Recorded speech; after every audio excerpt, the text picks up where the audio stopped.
Minister Jaishankar, welcome back to Washington DC, and thank you so much for talking to ANI.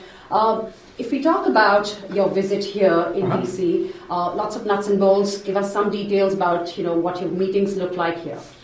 Well, the main reason I came was that there was a critical minerals ministerial which was convened by Secretary of State Marco Rubio.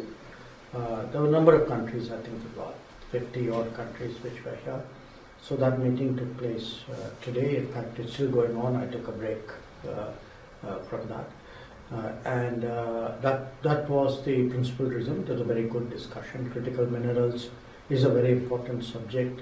The US has been a partner for some years. Today they launched a new initiative called Forge, which we have supported. It's a kind of successor to the Mineral Security Partnership. So I think overall, to me it was a good meeting, very productive, very outcome-oriented, very business-like, and that was the core reason I came. But obviously, if you're coming to Washington, you do a lot of other things. So yesterday I did my bilaterals with Secretary Rubio. I also had a meeting with the Treasury Secretary, Scott Bessent. And today, because a number of other foreign ministers are here, there were a whole lot of pull-asides. Sort of you stand there like you and I are standing and sort of catch up with where the relationship is. So it's been a very useful 2 days. Probably when you were en route to DC, the big announcement came in, the trade deal between... Well, just as I had arrived, yeah. Right. Talk to us about, the talks on the trade deal.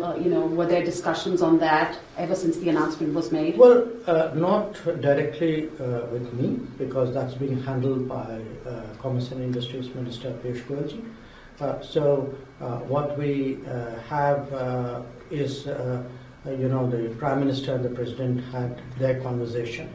There were some announcements which came out of it. So thereafter, I think there's a detailing of the trade negotiations, which is sort of underway as we speak. So that's really where things are. Right. Is there a timeline that we can expect anytime? It's hard for me to say, because I think the Commerce Minister would know that better, because he is the person who's actually engaging USTR, Jameson Green, on this matter. Right. You did mention about your meeting with Secretary Rubio.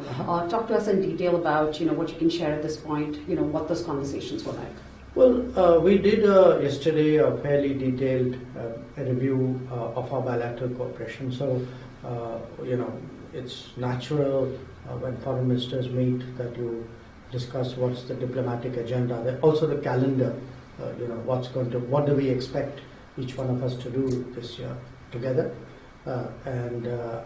So a lot of our discussion was devoted to that, the bilateral side. But again, foreign ministers meet, we talk our business, it's Indo-Pacific, it was what was happening in West Asia, Middle East, Gaza, etc., Ukraine conflict. So there was a kind of a global review, also what was happening in the Western Hemisphere. So in a sense, we discussed the world, we discussed our relationship, and it was a very open, sort of forthcoming conversation. It normally is. Thank you for talking to me, and I really appreciate your time. Thank you.